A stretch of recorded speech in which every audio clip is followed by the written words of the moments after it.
Dr. Richard Poggerton for Doomed to Repeat. I'm an anthropologist, and I'm here to tell you today a bit about how changes in technology and property law have interacted in the past. I'm going to use 3 examples, one from the fall of Rome, one from the dawn of time, and a third from the destruction of the Southwest civilization in the United States during a period known as the Little Ice Age. To Rome. Rome is falling. Goths are all around. And we have a vision that the barbarians are very harsh on those people that they've managed to plunder and so on. But during this time, a legal document is generated known as the Visigothic Code. And as the Visigoths, those fierce warriors from the north, sweep across civilized Rome, they eventually develop rules of law that include such practices as no one can take even a fallen stone from a destroyed building to use in a public work project, because those stones belong to the people whose houses they had been part of before they were knocked down. Yes, even in the situation where people are knocking down one another's dwellings and leaving them in rubble, the legal system is set up such that the stones themselves are still the properties of their owner. Why on earth would they do this? It does seem like a strange practice. But what's going on here is that as the barbarians are coming down and taking what is Roman, they also need some way to take advantage of the fact that Rome is more than just a pile of stones. It's a city with walls and rules and so on.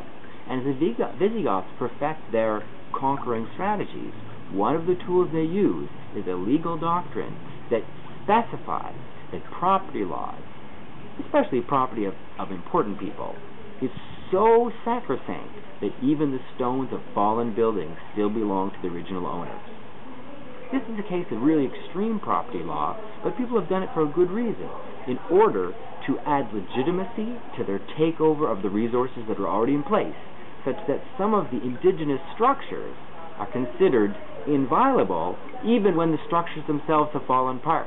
So the ephemeral part of the city, the legal doctrine of who owns what, is in this case more surely and firmly secured than the physical infrastructure of the fortifications themselves.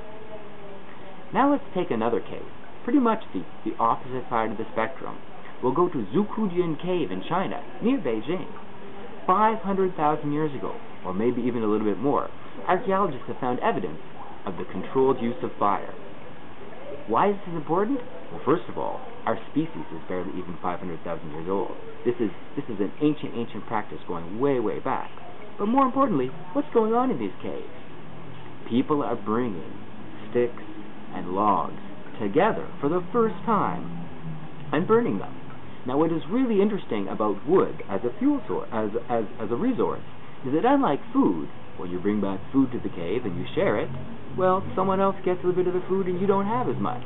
Now, if you have more food than you need, that's great, and it's great sharing.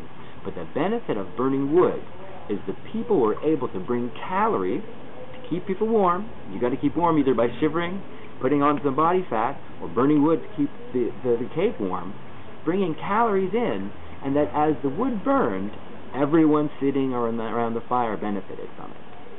Now, it's very different than a piece of beef jerky. When if you're chewing on the beef jerky, I may be able to smell it, but I'm sure not getting any caloric benefit from it. In this case, the wood is a perfect common good, that when I burn the wood and I get the benefit of the warmth and the light, so do you sitting on the other side of the fire.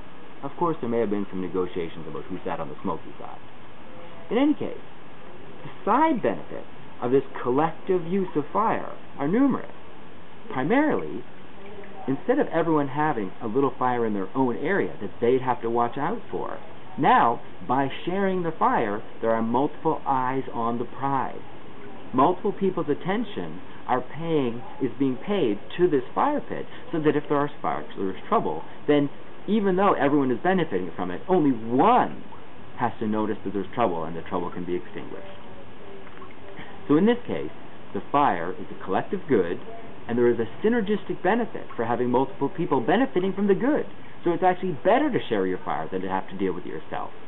And in this case, as frequently is the result of rapid technological change, there are side effects. Now, instead of running around trying to get more food for yourself, you're actually sitting in a warm place near the fire, and you have time to communicate. The side effects of this on perhaps the evolution of language itself are still not well understood, but we do believe, archaeologists in general, that this development of fire led to this collective time together that then could be put to good use. Okay, let's get to our third case. The Vikings are disappearing from the north. The Ice Age is coming back, Little Ice Age, they say, in the 11th and 12th centuries AD, and Northern Europe's getting to be a really harsh place.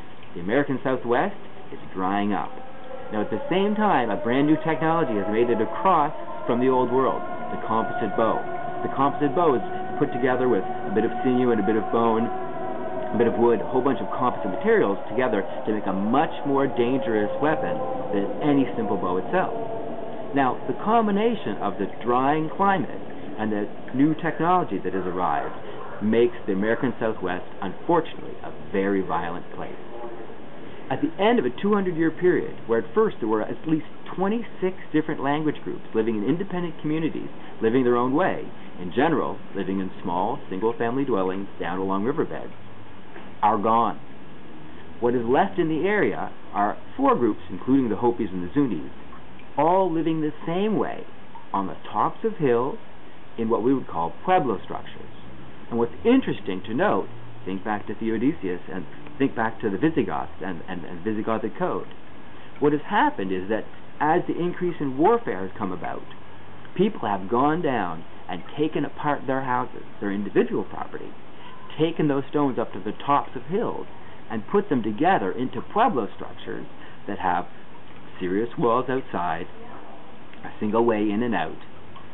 And inside, instead of everyone living in their own houses, people are living in apartments against one another inside this pueblo structure, and in the middle there's a courtyard. The courtyard is now a common good, a safe place, away from those people wielding the bows, away from all sorts of trouble, a place that you can process, a place you can have a fire, a place you can do all sorts of things. So what's happened here is people have taken their individual property, disassembled it, reassembled it in another location into a form of collective property, the outside wall, a little bit of individual property, their individual cells, and they have created a new public good, the courtyard inside. And all the while, now there's one way in and one way out. Instead of everyone having to watch over their shoulder at who could be coming down towards the river to do them harm, only one person at a time, just as is the case with the fire, has to watch the front gate. Okay, this is Richard Poglenon for Doomed to Repeat.